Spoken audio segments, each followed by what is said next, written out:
Sejam bem-vindos a mais esse podcast. Eu sou Paulo Gonçalves e você está no Mogi Guaçu do Futuro. Queria destacar o apoio da MDTV, a TV de Mogi Guaçu. Oi, Bia, tudo bem? Oi, Paulo, tudo bem com você hoje? Joia, vamos falar com uma pessoa muito legal, então fala dos parceiros pra gente falar com ele, tá? Hoje tá bem da hora, então vamos lá então, Beleza. né? Com 16 anos de tradição e atendimento de qualidade, o restaurante Morro Vermelho, nosso parceiro especial aqui no podcast, oferecendo self-services, marmitex e pratos feitos, atendendo com excelência também refeições coletivas para empresas, hospitais e escolas, uma opção confiável e saborosa para quem busca praticidade e sabor no dia a dia. E agora, no mês de dezembro, eles estão com uma novidade, churrasco na hora, todos os dias. Então, corre lá. E o endereço do restaurante Morro Vermelho é na rodovia Deputado Nadib Shaibi, número 2110, Morro Vermelho, Mogi Mirim. Vocês podem também chamar no WhatsApp, que é 19 99212 4181. Restaurante Morro Vermelho, Mogi Guaçu do Futuro. É uma parceria, de sucesso. E vocês conhecem a Rota? Eles atuam com assistência técnica especializada em celulares, notebooks, tablets, PC, videogames de todas as marcas e grande variedade de acessórios de celulares e informática, capas, películas, cabos, carregadores, suportes. Para todos esses serviços, corre para a Rota, que é especializada em celulares, informática e acessórios. E o endereço da Rota é a Avenida Mogi Mirim, 883, bairro Areião, Mogi Guaçu. E eles contam também mais com 2 filiais que se encontram nos 2 supermercados Ponto Novo de Mogi Guaçu. E chama agora no WhatsApp que está aparecendo na tela e resolva todos os seus problemas com esses serviços. Rota Celulares, Informática e Acessórios e Mogi Guaçu do Futuro. É uma parceria, de sucesso. E vocês conhecem o Bistrô da Gi? Com uma localização privilegiada em Mogi Guaçu, você encontra prato feito, self-services, marmitex e muito sabor. E o Bistrô da Gi fica na Avenida 9 de Abril, 556, em Mogi Guaçu. E o WhatsApp do Bistrô da Gi é 19 99164 1053. Bistrô da Gi e Mogi Guaçu do Futuro é uma parceria, de sucesso. E agora, bateu aquela fome? Peça agora os seus salgadinhos na Suelen Salgados, que é uma delícia de salgado. É salgadinhos para buffet, para o comércio, para festas e eventos, salgadinhos para toda a família. E eles têm um diferencial, ele é frito no óleo de algodão, que não encharca e faz bem melhor para a saúde, e ele fica crocante por fora e macio por dentro. E produção diária, fresquinho, e óleo fresquinho também. Então corre lá, liga agora e faça seu pedido. E o telefone da Suelen Salgados é 19 99790 0073. E o endereço é Rua Geraldo Pereira da Silva, número 12, bairro Nova Veneza. Suelen Salgados e Mogi Guaçu do Futuro é uma parceria, de sucesso. Dá um recado, Paulo. Beleza, Bia. E o recadinho que eu deixo sempre é: se você está vendo esse podcast nesse momento, comente o que você está achando, compartilhe com seus amigos, porque sempre trazemos pessoas interessantes como as que vamos falar, como a que vamos falar aqui hoje. Bia, estou bem animado porque pessoa com bastante, acredito que tem uma história legal para contar pra gente, né? O que você acha? Uma história legal, vai ensinar bastante pra gente também, escrever um livro, é escritor. Nossa, ensina, né? Sim. Então, Bia, com quem que a gente vai conversar aqui hoje? Hoje nós vamos falar com o Emerson Cota, escritor e professor. Fala, Emerson, e aí, meu amigo? Fala, Paulo, tudo bem? Bia, é um prazer estar aqui com vocês. O prazer é nosso, cara. Obrigado por ter aceitado o convite aí de vir bater um papo aqui. Né? É bem legal. Cada pessoa que vem aqui nessa mesa com a gente bater um papo, muitos trazem várias histórias, né? E vendo você, né, professor, escritor, acredito que quem está ouvindo aí pode navegar por muita coisa, pela sua vida, que a gente vai falar sobre ela, e também pela sua criação, né, que a gente vai falar da sua obra aí. Show de bola, Bia? Chorão, lançamento também, ele vai falar desse lançamento, Isso. né? Então, você está lançando um livro, que a gente já vai mostrar aqui pro pessoal. Qual é o nome do seu livro?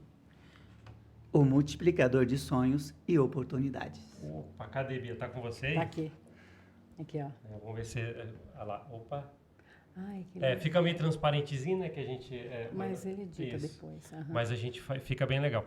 Se você quer utilizar, saber sobre esse livro, o Instagram do Emerson vai aparecer aqui durante todo o episódio. Então você já vai entrar lá, tem stories dele falando sobre o livro, é bem legal. Eu acompanhei muito, a gente vai falar também sobre suas redes sociais. Então, mas vamos lá, o multiplicador de sonhos e oportunidades. Aí me vem uma coisa na cabeça, né? Multiplicador, alguém que tem sonhos e quer compartilhar com outras pessoas para que elas sonhem também. Eu entendo assim, se eu for ver o título, não é verdade? Um multiplicador de sonhos. Tem um sonho, deixa eu multiplicar para que você tenha sonhos também, né? E também tem oportunidades. De onde veio essa história, meu amigo? Conta aí. Na verdade, essa história surgiu da minha interação com os estudantes em sala de aula. Eu não tinha, assim, um plano, não foi um plano que, olha, eu vou fazer isso, vou escrever um livro. Não, foi acontecendo de acordo com os meus estudos sobre desenvolvimento pessoal, é uma área que eu sou apaixonado por ela. Eu comecei a estudar e ler muito sobre o assunto e levar algumas reflexões para a sala de aula. E aí, a partir dessas reflexões, surgiram textos e mais textos, e foi ganhando volume, foi ganhando forma, ganhando corpo e se transformou no livro depois. Para a gente chegar nessa trajetória, porque você acabou de falar, professor também, né, que é o que a gente falou aqui. Você é de Mogi Guaçu mesmo? Você é daqui mesmo? De onde você é? Sou baiano. Baiano? Pô, terra boa, hein? Criativo. Baiano é criativo. Que legal. Então, e aí como é que foi? Você veio para Mogi Guaçu, você já fez lá, virou professor? Conta uma trajetória para a gente entrar na criação do livro. Eu nasci e criei lá, mas eu vim para cá apenas com o ensino fundamental. Só tinha concluído lá o ensino fundamental. E você não tem sotaque nenhum. Tem um pouco. Não tem, porque eu conheço várias pessoas do Nordeste, inclusive eu tenho sangue nordestino. Discreto, meio discreto. E eu lembro que eu morei, não foi no Nordeste, foi no Norte. Eu fiquei um bom tempo em Belém do Pará e eu peguei um sotaque muito forte, porque eu sou muito fácil pegar sotaque. Se eu for para qualquer canto, eu começo a conviver com a pessoa, eu consigo pegar o sotaque. Que eu particularmente, eu amo sotaque do Nordeste. Eu acho a coisa mais linda, é simpático, é carismático, e você não tem nada. Sim, mas eu perdi o sotaque justamente porque quando eu cheguei aqui, na verdade, quando eu cheguei mesmo para trabalhar aqui, eu comecei a trabalhar na usina, no corte de cana. Estamos falando de que ano? Quantos anos você tinha? Eu tinha 15 anos. Quando você veio então para cá? Então faz muito tempo que você... então por isso você adquiriu aqui, né? Você isso. pegou... E quando eu cheguei para trabalhar na usina, com sotaque e tudo, a gente era muito zoado na época. Por causa do sotaque. Tem gente que Queria apelido, aquelas coisas todas. Nossa, muito apelido. E aí eu comecei a estudar aqui, a fazer o ensino médio aqui, depois de um tempo, porque quando estava na usina não tinha como estudar. A gente chegava às 7h30, 8 da noite e não tinha nem tempo, não daria tempo ir para a escola. E eu queria estudar. Então, tive que parar de trabalhar na usina para poder voltar a estudar. E quando eu comecei a estudar, eu comecei a aprender a falar mais da maneira que a população daqui fala, né? Sim. Eu fui perdendo um pouco o sotaque. A convivência, né? Porque quando você mora num determinado estado, todo estado tem seu sotaque. Daí, conforme você fica 1 ano, 2 anos, fica muito tempo, igual você que já praticamente agora você foi criado aqui, né? A gente adquire o sotaque daqui, né? Mas de vez em quando eu me pego tentando falar com o sotaque daqui e erro. Aí é melhor falar. Melhor deixar natural. É melhor deixar do jeito que era. Aí você estudou então para cá, né? Trabalhou e como é que foi a trajetória daí para frente? Virou professor, né? Como é que foi isso? Eu terminei o ensino médio, aí casei, aí queria fazer faculdade, mas não dava, porque cuidar de família, né? Iniciando, eu trabalhava numa empresa de móveis de aço na época, e aí não tinha condição, porque naquela época não era como hoje. E hoje tem as bolsas, várias bolsas de estudo, tem o FIES, tem o SISU, não tinha mesmo. tem o ProUni, então tem várias oportunidades para quem quer estudar. Então, hoje, não busca seus sonhos, suas oportunidades, quem não quer. Naquela época, mesmo que a gente quisesse, seria muito difícil, era muito difícil, né? E aí eu tive que parar, finalizei o ensino médio e parei, continuei trabalhando, e para não ter uma carreira, eu fiquei pensando, o que eu posso fazer, porque eu queria trabalhar com pessoas. O que eu posso fazer que me dê essa condição de trabalhar com pessoas. Enquanto eu estava trabalhando na empresa de móveis de aço, eu fui fazer curso de cabeleireiro. Fiz aqui, depois fui fazer em Campinas, aí eu abri o meu salão. Chegou a trabalhar com 22 salão. anos. Olha, bastante. Trabalhei. Uhum. Trabalhei com o salão e foi daí que eu adquiri condições depois para fazer faculdade. E a faculdade eu paguei toda com o dinheiro do salão e ainda com o sustento da família. Formação em? Quê? Química. Química. Ciências e química. Né? Então você é um exemplo de superação. Você conseguiu atrás dos seus sonhos. A minha trajetória foi busca de sonhos. Né? E com eu tinha uma clientela boa no salão, consegui construir a minha casa e o próprio salão. Eu não pagava aluguel do salão. E, inclusive, quando eu falei que eu ia estudar, e especialmente para ser professor, vários clientes e amigos falaram assim, você é louco, você é doido. Você tem uma clientela muito boa, você pode se tornar empresário da área, você pode colocar gente para trabalhar para você, e você vai ser professor? E eu disse, vou, porque não é o dinheiro que está no comando dessa minha decisão. Você Tem algo a mais, você gosta de ensinar. Sim. E está faltando professor assim, né?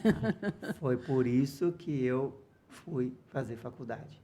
Porque eu queria trabalhar não só com a parte estética, queria trabalhar com desenvolvimento pessoal, da aprendizagem, do que é realmente incorruptível. O que, como diz, a traça não corrói, o tempo não leva, que é o nosso conhecimento. É verdade. Legal. Aí você começou a dar aula, estamos falando de que ano, mais ou menos? Não faz muito tempo, porque eu fiquei bastante tempo no salão. Né? Eu fiz faculdade de 2007 a 2010, e no último ano de faculdade eu já passei no concurso para professor efetivo do Estado. E desde lá dando aula? Desde lá dando... estamos falando de 15 anos. 15 anos. É bastante. Em 2010, eu terminei a faculdade, já passei no concurso no último ano, antes de sair da faculdade. Eu até fiquei meio cismado de fazer o concurso, porque eu sou estudante ainda. A minha professora, na época da faculdade, Maria Imaculada, ela falou assim, não, vai fazer, vai sim, porque eles nem chamam assim logo, não. Você faz o concurso e se chamar e você não tiver o diploma ainda, pelo menos você fez o concurso. Sim. Eu fiz. E foi bênção de Deus. E deu tudo certo. Foi bênção porque eu fiz o concurso em 2010, finalizei em dezembro de 2010 na faculdade. Em junho, eu peguei o diploma, em julho eu fui convocado. Pô, que legal. Foi assim. Eu queria já perguntar, para emendar no que você está falando, porque eu queria falar sobre o livro aqui, né? Então vamos lá, o Multiplicador de Sonhos e Oportunidades. De novo, quem quiser ver mais sobre esse livro, está no Instagram do Emerson, que vai estar passando durante todo o episódio aqui embaixo. Onde foi montando as ideias? Onde foi quando começou a dar aula, ou lá atrás, ou criança, você já tinha anotações? Onde foi montando essas ideias até o ponto que você falou, agora eu vou escrever isso aqui? Então, que momento que você começou a juntar materiais? Eu estava vendo aqui, legal, né? você fez uma história, Isso, né? tem um personagem. Tem um personagem. Sim. E voltando no que você disse agora há pouco, se alguém quiser conhecer um pouquinho mais sobre o livro, tem uma pequena amostra dele na Amazon. E quem tem o KDP, quem assina o KDP, está livre para poder ler lá Pô, também. Então, tem lá na Amazon uma amostra, a pessoa pode entrar lá e ler, conhecer um pouco mais sobre o livro.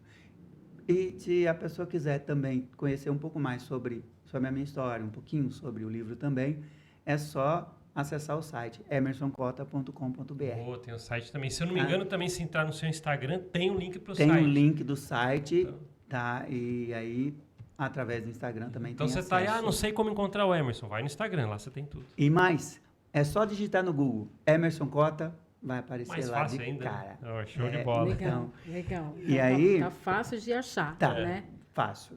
E a história do livro, ela surgiu depois que eu fiz um curso sobre escrita literária. Porque antes, eu comecei a colecionar textos que surgiram a partir das reflexões que eu fazia com os estudantes em sala de aula. E a partir dos vários livros que eu comecei a ler sobre o assunto. De Mário Sérgio Cortella, Leandro Carnal, Augusto Cury, o Dr. Roberto Zeballos, e por Dr. aí Roberto vai. Zeballos, eu gosto. Um dos livros do Dr. Roberto Zeballos fala algo que veio diretamente, que está de acordo com a minha história. E eu acho que é a história de muita gente.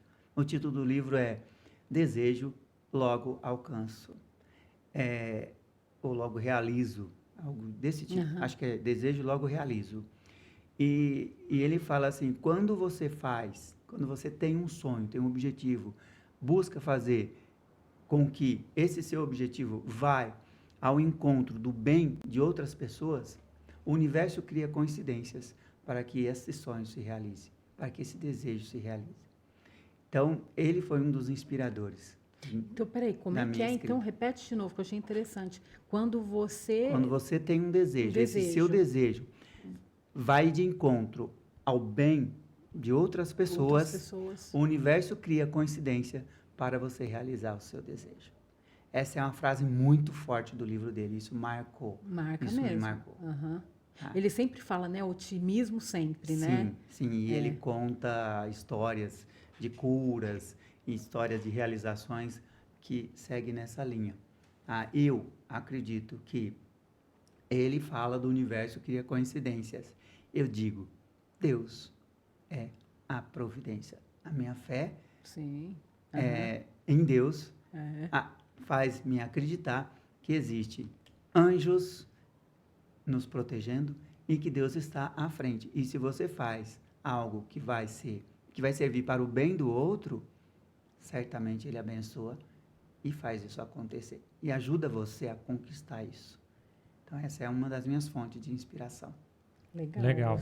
E então a ideia do livro, entendi, foi juntando essas partes do que você estudava, né? E que momento você falou, agora eu vou começar a juntar o meu material e fazer a minha obra? Como foi isso? A partir dessas reflexões e dos meus estudos, eu comecei a pesquisar mais sobre o assunto. Pesquisar vários autores, várias pessoas aí de renome, sobre o desenvolvimento pessoal, sobre a capacidade de aprender e de conquistar e tal. Comecei a escrever, foi surgindo inspirações a partir dessa pesquisa e desse estudo, eu comecei a escrever. De repente, que eu fui ver, eu tinha muito texto, muito. Eu falei, nossa, eu preciso organizar isso num livro, porque senão esse texto vai ficar perdido, porque já aconteceu isso comigo. Quando eu trabalhava na indústria de móveis de aço, eu compunha música. Eu compus várias músicas, escrevi partitura dela, Você escrevi toca à violão mão. também? Um pouquinho. Eu escrevi as partituras tudo à mão para poder registrar na Biblioteca Nacional em São Paulo. Fui lá, registrei. Até hoje está guardada essas músicas lá. Eu não passei para ninguém. Está lá guardado. E aí eu falei, quando eu olhei aqueles textos todos, eu falei, com esse texto aqui não vai acontecer a mesma coisa. Eu preciso tocar em frente isso aqui, eu preciso fazer isso valer. E aí eu comecei a estudar o mercado literário, estudar o que quais são as áreas que poderia encaixar aqueles textos. Eu já sabia que era na área de desenvolvimento pessoal, mas não sabia como se divide, como que o gênero literário formado, né? Quais são os gêneros, onde poderia encaixar aquilo. Aí comecei a minha pesquisa já para livros. E, a partir daí, comecei a organizar aqueles textos que são similares. E aí começou a gerar o livro. Estamos falando mais ou menos de que ano aí? 2020, 20 para 21. Sim. Tá? Então, o livro foi sendo gerado, gestado, tomando forma durante um bom tempo. Tá? E eu primeiro organizei esses textos por temas, classifiquei em 4 categorias, né? E vários estão guardados lá em casa que não encaixou aqui no livro. Uhum. E pretendo escrever outros. Organizar outros. Eu já tenho ideias para alguns outros. Mas o que encaixou aqui, eu coloquei numa ordem e tal, fui formatando tudo, fui estudando como se formata um livro. Então, foi um processo de aprendizagem muito grande. Tá? E aí, eu comecei a mandar para editoras. Mandei para várias editoras esse texto. E conforme a devolutiva, eles não dão devolutivas assim. Olha, nós não vamos publicar por causa disso e disso. Eles colocam assim. Bom, aqui eu já estou me dirigindo a palavra. Se você tem pretensão, tem ideia de escrever um livro ou tem textos para um livro, estude o assunto, estude o livro, como que é, como as editoras fazem. Se tem oportunidade para você, que é um escritor novo, você vai ver que tem muita descoberta nessa área. Porque eu achava, assim como muita gente acha, que, bom, eu escrevi, nossa, está muito legal a minha história, vou mandar para a editora e pronto, eles publicam, eu estou tranquilo. Não é assim que funciona. Tem um processo atrás aí, bem longo. Tem todo um processo longo. Aí, A primeira editora que você foi aceita ou não? Como é que foi? Nossa, eu mandei para muitas editoras. Muitas editoras. Olha, de 20 para lá, eu mandei. Só que depois eu descobri que as editoras não querem receber, algumas até recebem. Você entra lá no site delas, vê, estamos recebendo, não é criativos, originais. Uhum. Né? Estamos aceitando originais, eles colocam lá no site. Mas aí você manda. Dependendo, eles nem lêem o original. Depois que eu fui descobrir isso. Eles dão uma olhada e falam, não é a área que eu quero, ou está saturado. Por quê? As grandes editoras, eles querem pessoas que já têm muito nome, já tem uma audiência muito grande. Para quê? Para eles terem lucro em cima. E estão certos, porque eles vão investir muito. É um investimento muito grande em um livro. Então, eles precisam de audiência grande, de pessoas que têm representatividade alta, para eles poderem tirarem o investimento que eles tiveram. Acredito que eles estão certos comercialmente, mas bloqueia um pouquinho os novos que, poxa, com tanto querem entrar, né? Às vezes também eles dão muita ênfase para um livro que não tem nada a ver, né? Assim, mas talvez é só porque a pessoa é influente na sociedade. Mas não é, assim, isso. não é uma coisa assim edificante. Por exemplo, um influencer numa rede social tem uma grande abrangência, vou escrever um livro, talvez não tenha tanta coisa a ensinar no livro, talvez uma história ali. Mas só talvez porque ela é famosa. É bem aceito por editoras, coisas assim. Sim. É complicado. E tem muito mais coisas aí por trás. Porque eu já ouvi dizer que tem gente que escreve até livro por IA hoje em dia, né? As grandes editoras preferem livros que já fizeram sucesso lá fora. Que fizeram sucesso nos Estados Unidos, na Europa. E aí eles publicam aqui porque já vem meio que... Caminho andado. Já tem uma pesquisa de mercado por trás, né? Tipo assim, deu certo lá, vamos trazer para cá. Já tem um interesse de mercado, vamos dizer assim. Porque hoje, nesse mundo globalizado, todo mundo fica sabendo sobre tudo em todo lugar. Então, publicou lá fora, fez sucesso lá fora, é fácil de ganhar mídia aqui. Então, eles preferem isso. E aí, uma das editoras sinalizou algo assim, o seu livro é muito interessante, mas não está dentro do que nós pretendemos publicar. Foi essa fala que fez eu mudar. Aí eu reescrevi. Você reescreveu? Todo o livro. Mas foi com o mesmo assunto? Não, Ou você foi modificou? o mesmo assunto. Aham. Eu só inseri no livro algo que tornasse a leitura mais atrativa, assim, que pudesse instigar mais a pessoa Olha, mas só que a interessante, ler. você recebeu esse feedback, essa frase, né? Sem mais nenhum outro detalhe pro feedback, talvez seria legal se você colocasse um personagem, sei lá. Você pegou isso para vocês e mudou. Mudei porque, como eu já estava pesquisando muito sobre o mercado literário, sobre o que é a escrita, sobre o que é um potencial de um livro no mercado, foi a frase que eu precisei para reescrever. Mas isso não bastou, não foi a única vez que eu reescrevi ele. Aí eu reescrevi dessa vez, inseri parábolas, metáforas, historinhas para tornar a leitura mais agradável e depois falei, nossa, ficou legal agora, ficou bom, tá.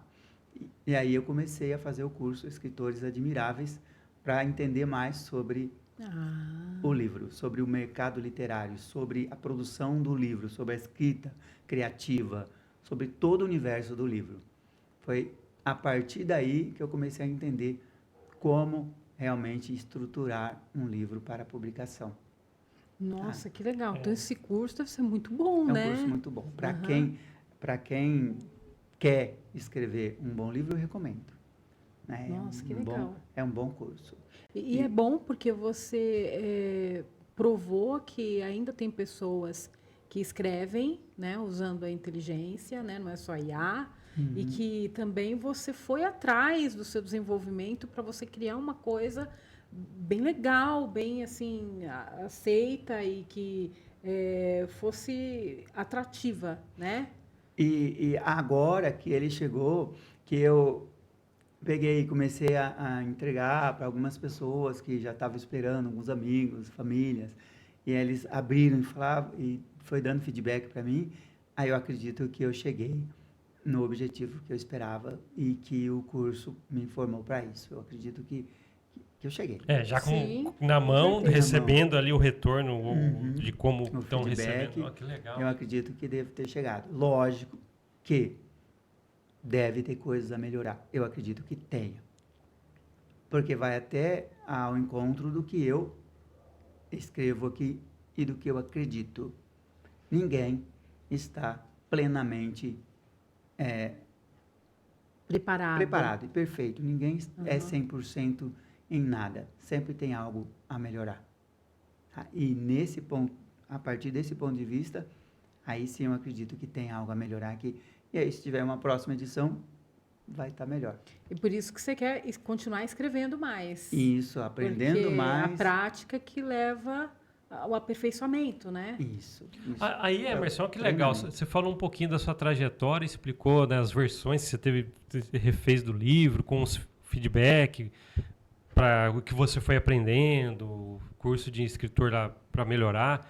Aí, nessa trajetória que você teve até aqui, olhando hoje, por exemplo, só de olhar o título do livro, eu já vejo que tem muita coisa disso nessa trajetória. Né? Repetindo aqui o nome do livro, O Multiplicador de Sonhos e Oportunidades. Você falou aqui de oportunidades, do sonho seu de ter livro. Né? A sua vida está mais ou menos moldando numa história que você trouxe para cá. Acredito eu, ou é tudo ficção? Não, e o interessante é que eu não sabia, quer dizer, até hoje não é muito claro no mercado literário e nos cursos e no que fala de literatura que você pode escrever ficção e não ficção ao mesmo tempo. Esse livro, ele permeia entre ficção e não ficção. Ele navega nos dois caminhos. Ele navega ali. nos dois caminhos.